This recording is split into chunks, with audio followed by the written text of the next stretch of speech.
우리가 지혜를 어떻게 얻을 수 있을까요?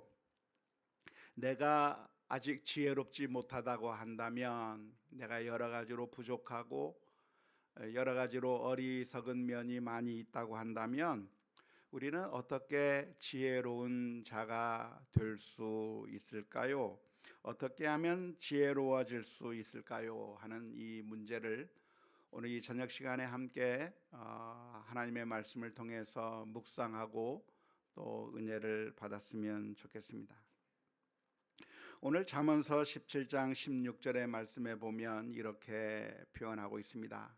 미련한 자는 무지하거늘 손에 값을 가지고 지혜를 사려 함은 어찌민고 라고 말씀해 주고 있는데요, 지혜를 돈으로 살 수 없다는 겁니다. 미련한 자가 돈을 가지고서 돈으로서 지혜를 살려고 하지만 그러나 아무 소용도 없는 것이다.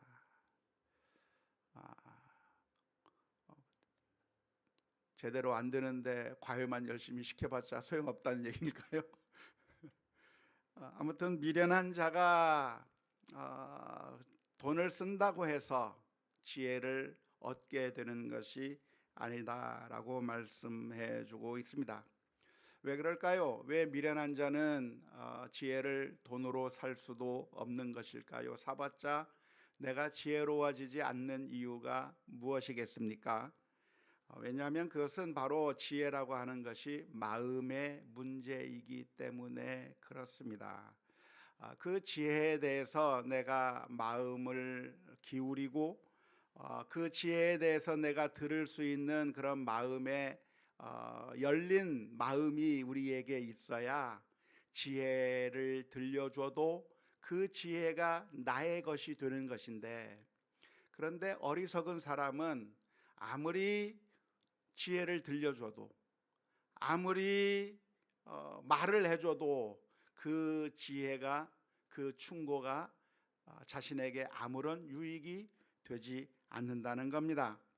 아무리 뛰어난 현자를 모셨다 한들, 아무리 훌륭한 선생님을 모신다고 해서 결국 그 지혜를 나의 것으로 만들 수 없다, 그런 이야기인 것이죠.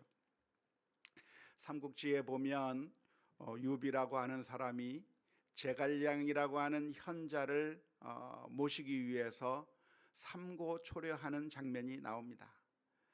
제갈량이라고 하는 아주 뛰어난 책사가 있어서 그 사람의 지혜를 구하고자 내가 뜻을 가지고 온 세상을 참 통일했으면 좋겠고 이 세상을 다스리는 현명한 군주가 되었으면 좋겠다고 하는 그런 생각에 지혜가 필요하다. 그래서 당시 아주 뛰어난 책사로 알려져 있는 제갈량이 저 평주라고 하는 곳에 은둔해서 살고 있다고 하는 소식을 들은 유비가 그를 자신의 그 선생으로 모시기 위해서 3번씩 찾아갔다. 그래서 삼고초려라 라고 하는 그런 말이 있습니다. 그런데 결국 이 유비라고 하는 사람은 제갈량을 모시게 되어서 아주 좋은 결과를 얻게 되죠. 전쟁을 하거나 아니면 어떤 일들을 할 때 늘 제갈량한테 물어보았습니다. 이 경우에 어떻게 하면 좋겠습니까? 전쟁을 어떻게 하면 좋겠습니까? 그럴 때 제갈량이 이야기를 해줘요. 이걸 이렇게 해봐라, 이걸 저렇게 해봐라 하면서 정말 엄청난 지혜를 들려주었는데 그 지혜를 들었을 때 유비가 그것을 잘 듣고서 그 방법대로 따라하면서 결국에 이 두 사람이 잘 콤비를 이루어서 엄청난 유익을 얻을 수 있었던 것인데, 어떻게 이렇게 이 유비는 제갈량이라고 하는 사람의 그 지혜를 얻을 수가 있었는가? 그 사람의 지혜를 어떻게 나의 것으로 만들 수 있었을까요? 그것은 유비가 아주 현명한 사람이기 때문에 그렇습니다. 현명하기 때문에 현명한 그 지혜의 이야기를 들을 때 그것을 받아들이고 그것을 나의 것으로 만들고 그래서 결국 좋은 결과를 얻게 된 것이죠. 성경에도 보면 요셉이라고 하는 사람이 이집트의 미래에 대해서 예언을 해 주었습니다. 바로 왕이 꿈을 꾸었을 때 7년간의 풍년이 있을 것이고 또 7년간의 대기근이 있을 거라고 하는 그 이야기를 들었을 때 이 바로 왕은 요셉을 총리로 임명합니다. 그래서 이 요셉이 애굽 나라의 총리가 되어서 모든 것들을 다 관장하게 될 때 바로 왕의 그 존엄은 자꾸 올라가게 되고 결국 아주 훌륭한 왕이 될 수가 있었던 것이죠. 결국 이 요셉의 말을 받아들일 수 있었던 것도 바로가 훌륭하고 현명했기 때문이라고 말할 수 있을 것입니다. 만일 이 바로라고 하는 왕이 어리석은 사람이었다고 한다면 요셉을 바라보면서 요셉의 말에 귀를 기울이지 않았을 것입니다. 저 사람이 누군가 죄수가 아닌가? 저 사람이 누군가 노예가 아닌가? 저 사람은 나와 신분이 다른 것이고 나와는 엄청난 차이가 있는 것이라고 생각하면서 그 사람을 신분으로 무시하기 시작했다고 한다면, 뿐만 아니라 이 요셉이라고 하는 사람은 누군가 이집트 사람이 아니라 저 히브리 사람이다라고 하는 그런 민족적인 그런 선입견을 가지고 이 요셉을 받아들이지 않았다고 한다면 아무리 좋은 이야기를 들려주어도 그것이 그 바로 왕에게 아무런 유익이 되지 않을 수 있었을 것입니다. 그래서 지혜는 누가 얻을 수 있는가? 지혜를 들려주었을 때 그 지혜는 누구에게 유익한 지혜가 되는가? 지혜가 있는 사람이 더 많은 지혜를 얻는 거예요. 그런데 어리석은 사람은 어떻게 됩니까? 어리석은 사람에게는 지혜를 들려줘도 그 지혜가 아무런 유익이 없는 것이죠. 아무리 좋은 이야기를 해주고 아무리 생에 도움이 되는 수많은 이야기를 해줘도 그 이야기를 전혀 자신에게 적용하지도 않고 받아들이지도 않아서 아무런 유익이 없는 그런 결과를 가져오는 경우를 많이 보게 되는 겁니다. 예수님께서 이런 말씀을 해주셨습니다. 마태복음 13장 12절 말씀에 무릇 있는 자는 받아 넉넉하게 되되 없는 자는 그 있는 것도 빼앗기리라. 이 말은 예수님께서 하신 말씀이긴 하지만 모든 사람들이 다 공감하고 있는 그 당시에 널리 퍼져 있는 그런 격언과 같은 말이죠. 있는 사람은 더 많이 얻게 되는데 없는 사람은 그 있는 것마저도 빼앗겨 버리는, 정말 이 현실을 이야기해 주고 있는데 지혜도 역시 마찬가지입니다. 지혜는 누구에게 지혜가 되는가? 지혜로운 사람에게는 지혜를 들려주면 그것이 배가가 되고 더 시너지를 이루고 엄청난 결과를 가져오게 될 수 있는 반면에 어리석은 사람에게는 아무리 지혜를 들려줘도 아무리 이야기를 해줘도 그 지혜가 그 어리석은 사람에게 전혀 유익하지 못하다고 하는 것이, 그것이 안타까운 현실이라고 하겠습니다. 따라서 미련한 자가 돈을 가지고 있다고 해서 지혜로워지는 것이 아니고 발전할 수 있는 것이 아니라고 하는 이 냉정한 현실을 오늘 잠언서 17장 16절의 말씀 가운데서 들려주고 있습니다. 안타깝게도 어리석은 사람은 지혜를 받아들일 만한 최소한의 지혜가 없는 것이죠. 지혜가 내 것이 되려고 한다면 정말 좋은 지혜라고 하는 사실을 알 수 있어야 하고 그 지혜를 나의 것으로 받아들일 수 있는 최소한의 지혜가 있어야 그 지혜가 나의 것이 되는데, 그 최소한의 지혜가 없는 어리석은 사람은 어떤 것을 주어도 아무런 유익이 없다고 하는 것입니다. 마치 무엇과 같은가? 개나 돼지에게 진주를 주면 그 진주를 보면서 야, 이게 정말 좋은 진주구나, 이건 정말 값진 것이구나 하면서 잘 받아들이고 고마워하고 그리고 너무 감사하다고 그렇게 표현하는 것이 아니라 개와 돼지의 반응은 어떤 반응이에요? 왜 이런 걸 나한테 줬느냐고, 먹지도 못하는 걸. 그 진주를 주는 사람을 향해서 공격하고 오히려 더 대적하게 되는 그런 결과를 가져오게 되는 것이죠. 성경에 보면 어리석은 사람들의 예가 많이 기록되어 있습니다. 르호보암이라고 하는 사람은 이제 왕위로 올라갔을 때 그 아버지를 섬기던 노 신하들이 르호보암을 향해서 권면을 합니다. 왕이시여, 백성들의 말에 귀를 기울이십시오. 백성들의 요구를 들어주십시오.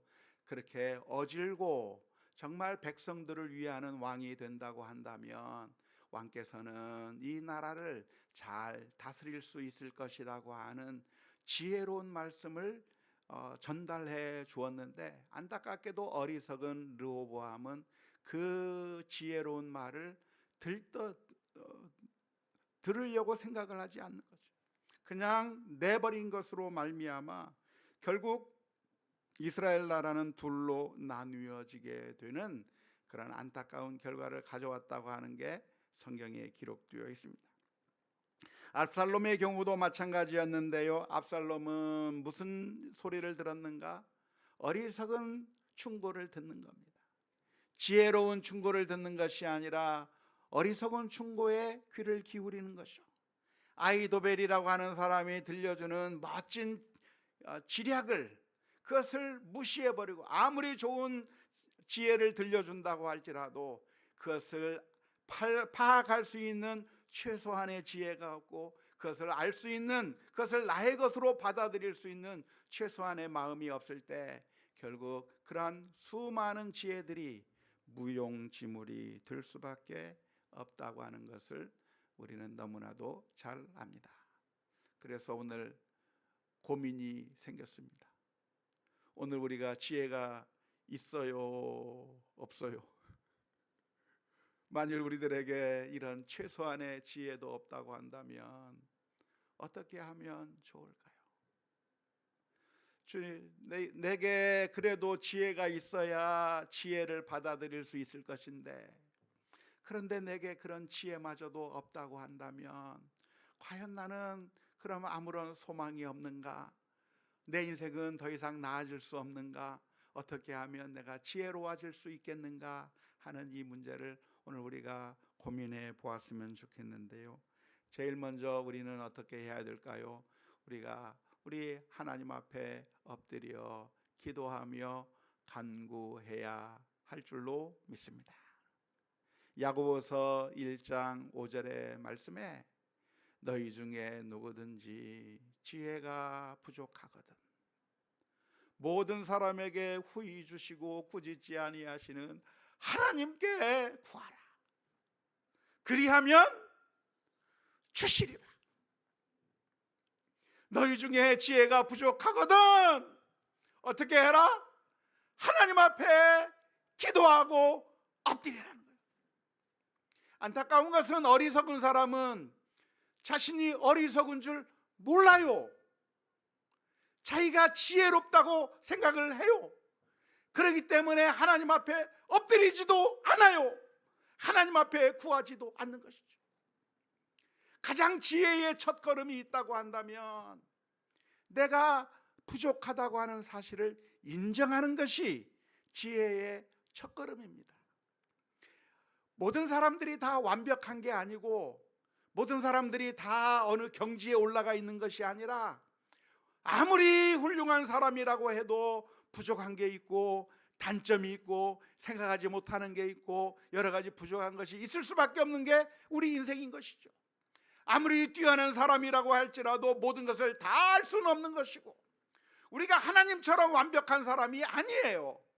우리는 아무리 똑똑해봤자 하나님의 어리석음보다 어리석을 뿐이며, 우리는 아무리 능력이 있어봤자 하나님의 연약함보다도 더 약한 존재가 바로 우리들이라고 하는 사실을 우리가 깨닫고, 제일 먼저 우리가 가져야 될 마음이 있다고 한다면 하나님 앞에 인정하고 엎드리는 것이죠.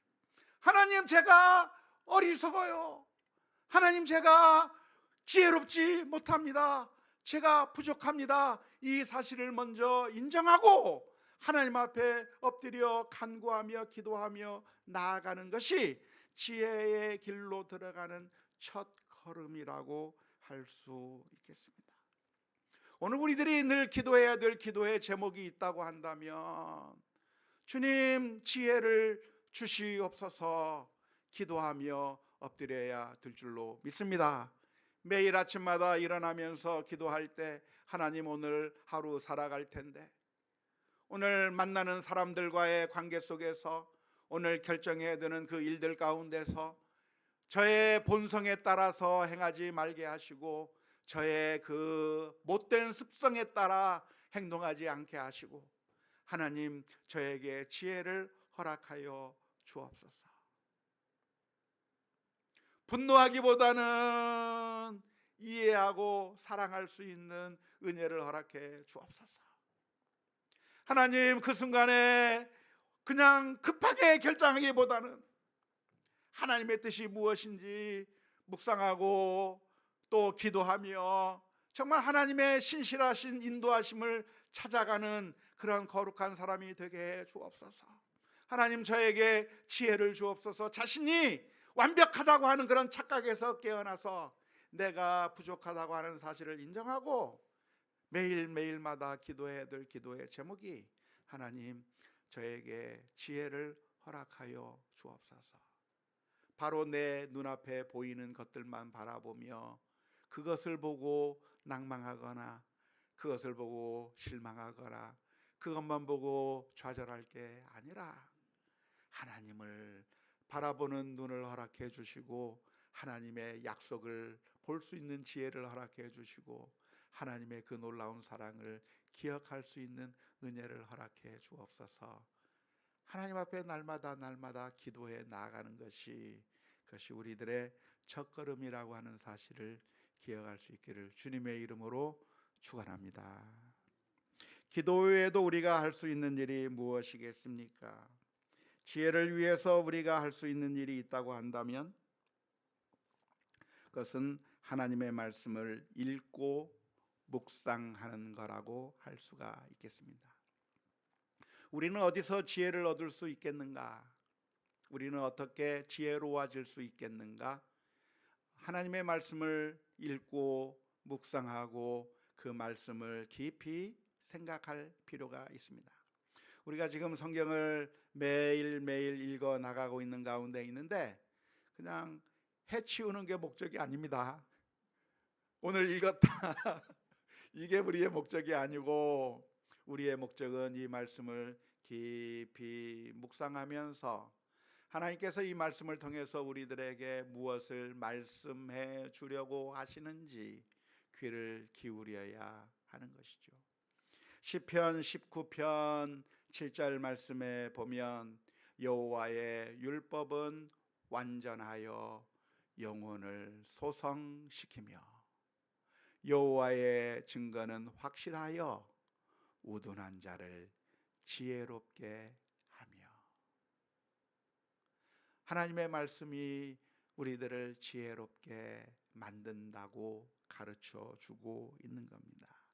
그래서 그 하나님의 말씀을 우리가 읽으면서 묵상하고, 하나님께서 우리들에게 어떠한 길로 걸어가도록 만들어 주시는지, 하나님께서 우리가 어떠한 삶을 살기를 원하시는지 그 하나님의 뜻을 헤아려 알아야 하는 겁니다. 근데 성경을 읽어도 대부분의 많은 사람들에게 유익이 되지 못하고 지혜가 되지 못하는 이유가 무엇이냐면, 내가 가지고 있는 생각으로 성경을 재단하기 때문에 그렇습니다. 내가 가지고 있는 그 생각을 변화시키지 않으면서, 내가 가지고 있는 그 생각을 단단하게 붙잡고 있으면서 성경을 읽어 나갈 때 내 생각과 맞는 것 같으면 그 성경 말씀을 아멘 하면서 받아들이지만, 내 생각과 맞지 않는 것들은 그냥 흘려보내요. 그냥 내게 적용하지 않고 그냥 흘려보냄으로 말미암아 결국 우리가 하나님의 말씀을 읽기는 읽었는데 그 하나님의 말씀이 나를 변화시키고 나를 지혜롭게 만들고 나를 더 온전하게 만드는 그런 역할을 하도록 하지 못하게 만드는 거예요.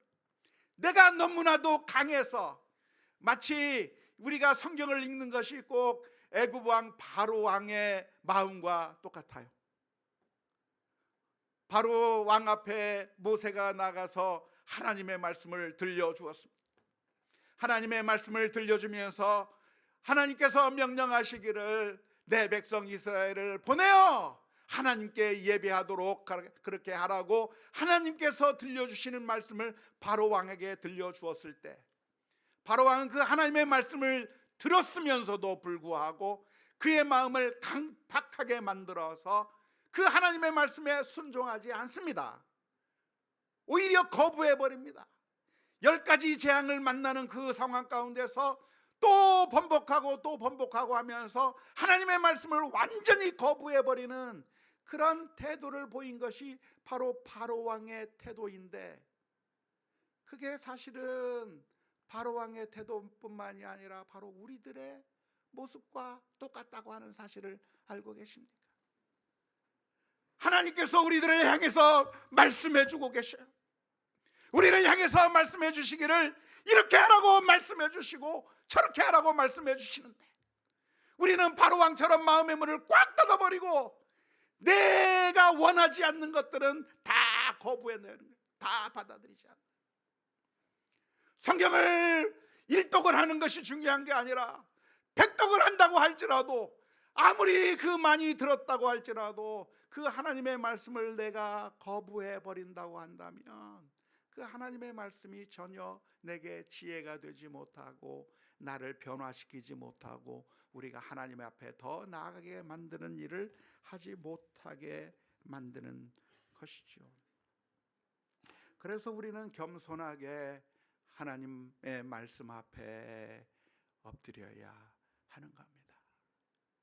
그 옛날 사무엘이 주여 내가 여기 있나이다 말씀하옵소서, 주의 종이 듣겠나이다 말씀하옵소서. 하나님의 말씀을 대할 때 내 이기적인 욕심과 내 고집을 내어놓고, 내 생각을 내어놓고 하나님 앞에서 그 하나님이 말씀이 나의 심령 가운데 들어와서 내 영혼을 하나하나를 수술하고 내 심령을 찔러 쪼개고, 그래서 우리의 영적인 암들을 다 제거해내며 우리의 썩어진 그 부분들을 다 제거해내서 하나님께서 우리를 거룩하게 만드시고 온전하게 만드시고 지혜롭게 만드실 그 하나님의 수술대 앞에 날마다 날마다 우리 자신이 서야, 그래야 우리가 하나님의 말씀을 통해서 지혜로워질 수가 있을 것입니다.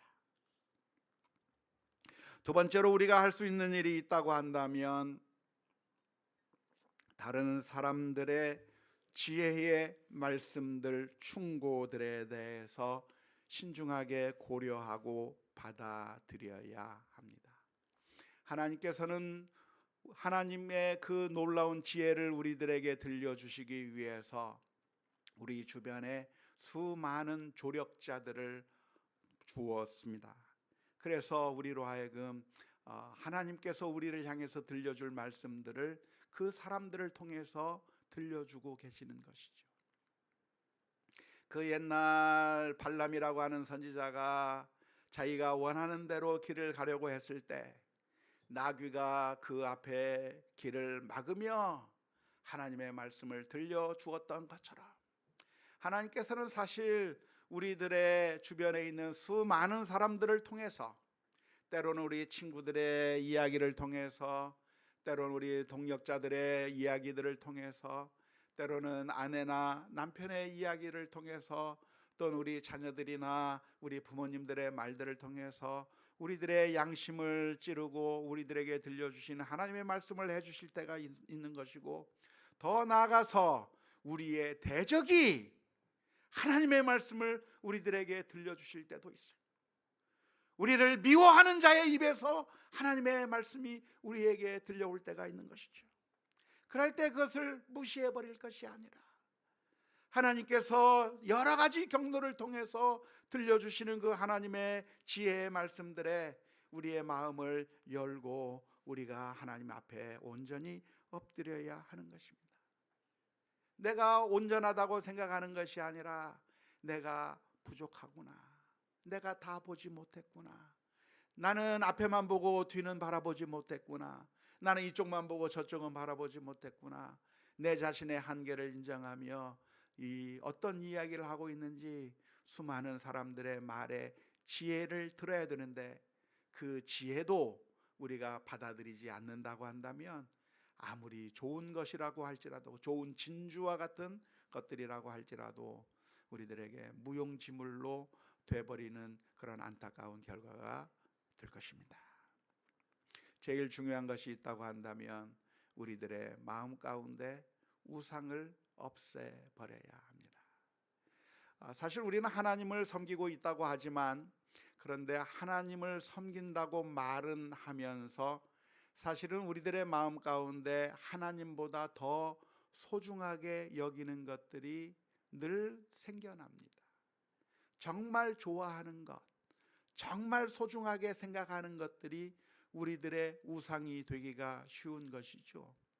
때로는 그게 돈일 수도 있겠고, 때로는 성공일 수도 있겠고, 때로는 우리 자녀들일 수도 있겠고, 우리가 갈망하는 그 모든 것들이 우리들의 우상이 되어버리는 것인데요, 우리들의 마음 가운데 하나님보다 더 소중하게 생각되는 것이 있다고 한다면 그것은 우리를 어리석게 만드는 지름길입니다.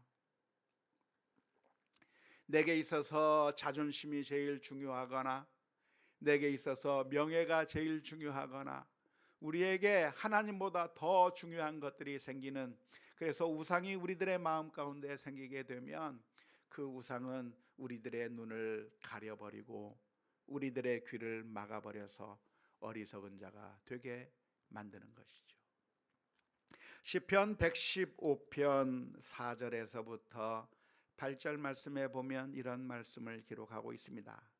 그들의 우상들은 은과 금이요 사람이 손으로 만든 것이라.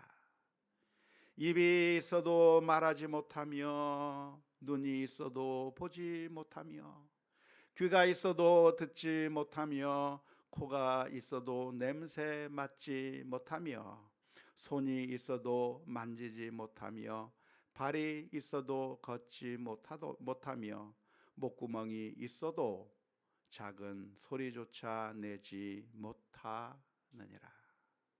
우상을 만드는 자들과 그것을 의지하는 자들이 다 그와 같으리로다. 우상을 섬기게 되면 어떤 결과가 나오게 되는가? 우리가 우상처럼 되어버린다는 거예요. 우리가 우상을 섬기면 우리가 우상을 닮아가게 된다는 거예요. 우상처럼 눈이 있어도 보지 못하고 귀가 있어도 듣지 못하는 그런 어리석은 사람이 되어버리는 거죠. 우리가 우상을 섬기게 될 때 돈이 우리의 우상이 되어버리면 배는 게 없어집니다. 틀리는 게 없어집니다. 아무것도 보지도 못하고 듣지도 못하니 어리석은 판단과 행동만 나오는 것이죠. 내 자존심이 우상이 되어버리면 아무것도 들리지 않습니다. 아무것도 보이지 않습니다. 우상이 되어버렸기 때문에 우상과 똑같이 되어버려서 우리의 판단 능력이 제로가 되어버리는 것이죠. 지혜로운 길은 무엇인가?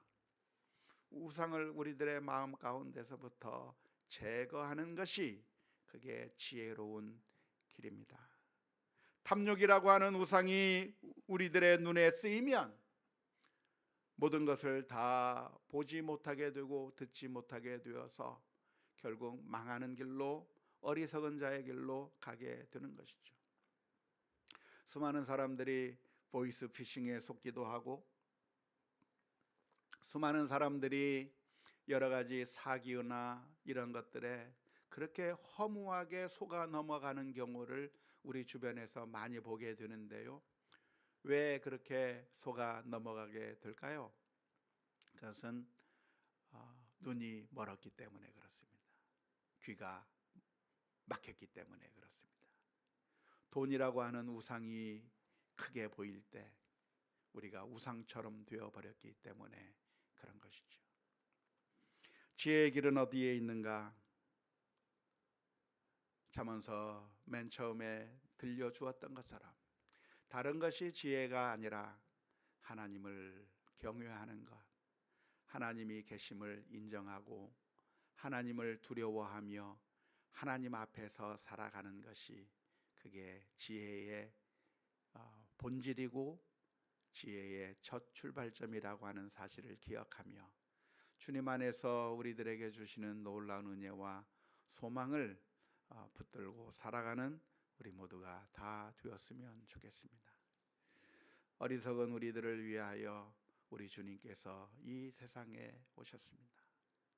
그리고 십자가 위에서 피 흘려 주심으로 말미암아 우리들을 위하여 자신의 모든 것을 내어 주셨고 또 우리를 회복시켜 주시기를 원하시고 계십니다. 그 주님의 십자가 앞에 나아가 주님 지혜를 허락해 주옵소서. 하나님의 뜻에 따라 순종하며 살게 해 주옵소서. 기도하며 나가는 가운데 그 하나님의 놀라우신 은혜와 평강 그 축복들을 누리며 살아가는 우리 모두가 다 될 수 있기를 주님의 이름으로 축원합니다.